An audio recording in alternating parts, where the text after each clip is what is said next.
Happy Saturday nga pala. Sa wakas, wala akong work ngayon. So nagpahilata lang talaga ako maghapon sa kwarto ko kasi kailangan ko rin talaga ng pahinga. Grabe. Hindi lahat ng bagay puro na lang pera isipin natin kasi hindi naman pwedeng makamatay tayo sa trabaho. Kailangan din natin yung ating katawan. Ganun ang nangyayari sa akin, mga ka-guys, no? Trabaho ako ng trabaho, minsan weekend may trabaho pa ako kasi nga yung roster ko dyan sa McDonald's hindi ko maintindihan, paiba-iba. Minsan may weekend, minsan may weekdays. So sabi ko sa manager, sabi ko kung pwede wag akong i-roster ng weekend kasi pahinga ko na yun. Iyon na rin yung time ko. Time namin ni husband, pag nandito siya. Ang trabaho ng husband ko, 5 weeks siya nasa barko, nasa dagat. Tapos pagdating dito, ay kailangan din may time kayo. Anyway pala kanina, doon naman sa isa kong trabaho sa mall, bigla palang tumawag yung supervisor ko. Kung pwede daw, bukas magpapasok ako. Ngayon hindi ko nasagot. So ngayon nag-text na lang sabi niya. Nag-text din siya sa akin kung pwede daw ako. Hindi ko na-reply kaagad kasi nga kausap ko yung friend ko kanina na nasa Amerika naman siya nakatira. Manap siguro siya ng iba. So ngayon nung magre-reply na ako, sabi niya sa akin, don't worry daw about sa text niya kasi nga may nahanap na siya. Sayang din yon pero okay lang din para makapahinga din ako hanggang bukas. Kasi pag linggo, weekend, iba yung bigayan nila. Malaki ang hours. Nasa $50. So, diba? So, hayaan ko na yun. Oy. Mayroon pa namang sa sunod, diba? Yung asawa ko, matagal na niyang gusto talagang mag-retired noon pa. Kaso dito sa Australia, may limitasyon ang edad. Kailangan umabot ka ng 60. Ngayon nga daw kung mga lang, normal pension, government pension, kailangan umabot ka ng 67. Biruin nyo naman yung mga guys. Hindi naman natin masabi ang buhay kung aabot tayo ng 67, di ba? Sa totoo lang, di ba? Kasi may mas mga bata pa nga. Hindi naman natin pero yun yung talagang reality sa buhay.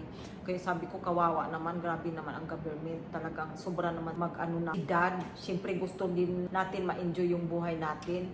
Mabuti na lang, lucky yung asawa ko kasi yung pension niya, parang private pension ba? Kung tawagin dito, supervision.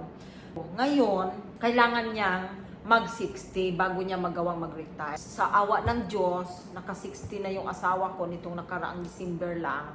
Kaya matutupad na talaga yung pangarap niya na makapag-retired siya. Yung hindi niya isipin na yung work, sa bahay ka, tapos isipin mo na naman, babalik ka na naman sa work. As in, yung retired na talaga. So, hopefully naman, awa ng Diyos, gabayan yung desisyon namin sa buhay. Kasi plan namin mag-retire talaga this year. Kasi awang-awa na din talaga ako sa asawa ko. Bata pa lang siya, 14 years old pa lang daw siya, nagtatrabaho na siya, nag-start na siya sa pagka-Navy.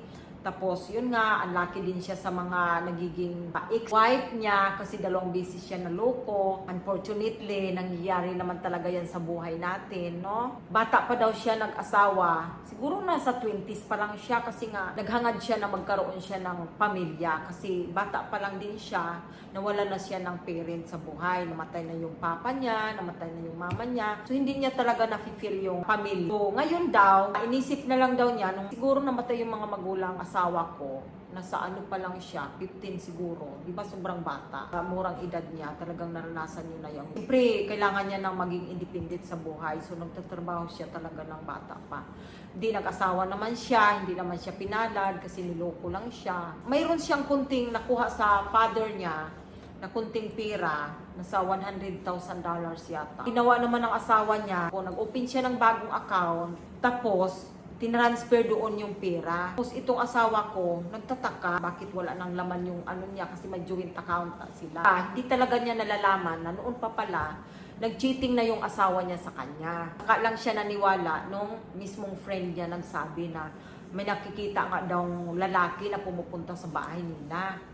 So, alam mo naman tong asawa ko, sa sobrang bait, talagang lagi na lang naiiputan sa ulo. So, ito na, syempre, sa madaling salita, naghiwalay sila, nag-divorce. Syempre, nag-asawa na naman. Alam nyo naman, no? Karoon ng 2 anak sila. And then later on, niloko na naman din. Ganun din ang istorya. ganito pa ang nangyari, yung lalaki na nagiging boyfriend ng asawa ng pangalawa niyang asawa, dinalapad talaga daw sa bahay nila at pinakilala pa sa kanya na friend daw. Yun na pala yun talagang lalaki niya. Ganon. Sabi ko nga sa asawa ko, alam mo kung noon pa lang tayo talaga mula sa simula, siguro marami na tayong naipon, marami na tayong na-invest. Sabi naman ng asawa ko, tawa siya ng tawa sa akin dahil paano daw mangyayari yon? Puro daw ang liit ko pa noon kasi nga ang agwat namin 11 years. Pinanganak ako 1976, tapos yung asawa ko pinanganak siya ng 1963. So I think mga 11 years tanda niya sa akin. Buti na lang, swerte nating lahat ngayon dahil talagang mayroon na tayong mga social media. Kung gusto nating maghanap ng foreigner, pwede na tayong mag-chatting.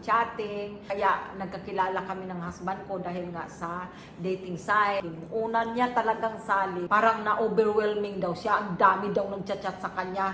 Bigla daw siyang nawala.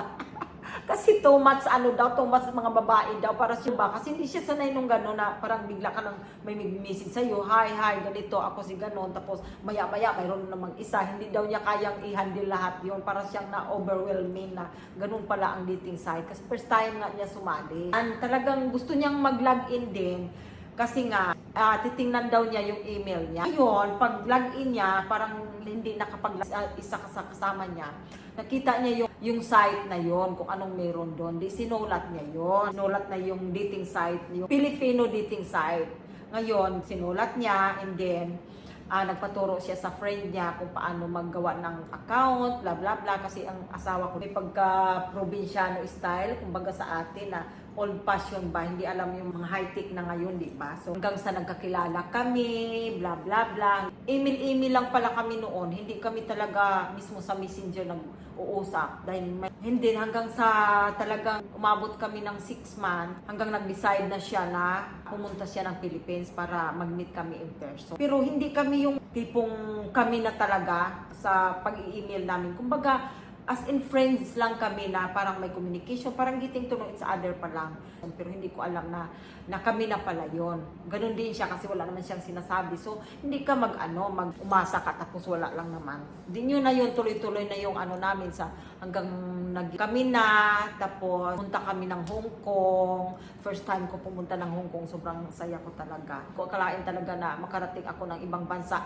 Never ever! Talaga hanggang pa talagang sigad, no? Talagang ang bait lang talaga ni Lord, no? Na kahit hindi mo pinapangarap or kahit nangarap ka man siguro, pero talagang binibilis ka niya na maranasan mo lahat yung mga akala mo mga nakikita mo lang yung sa mga artista, sa mga yaman, na ganyang mga ginagawa, alam mo yung ganun, hindi mo akalain na mangyari din tayo yun. Kaya blessed na din talaga ako na binigay sa akin ni Lord yung mga ganon bagay at nakatagpo din ako. Sobrang bait na asawa at wala na ako. Kaya nga siguro talagang niluloko siya palagi kasi sa sobrang bait ng asawa ko, nagmahal talaga siya, todo bigay, kumbaga na yung loyalty niya talaga nasa sayo lang. Diba? Parang hindi niya hinahayaan yung sarili niya na talagang mapapatingin pa sa iba. Ganun daw talaga siya nagmahal, which is yun naman talaga din ang hiniling ko sa Diyos na makatagpo ako ng ganung lalaki. Kaya thank you talaga sa Panginoong Diyos. So, napahaba na yung kwentuhan natin, no? Topic ko lang naman dapat yung tungkol sa pagre-retire namin. So, abangan nyo ang aming pagre-retire doon sa Philippines. Iba-vlog ko din yun para mas-share ko na. Hanggang dito na lang muna ang ating chika. Thank you sa mga nanood at ganun din sa mga hindi nanonood. Thank you na din. Thank you for watching. Babo.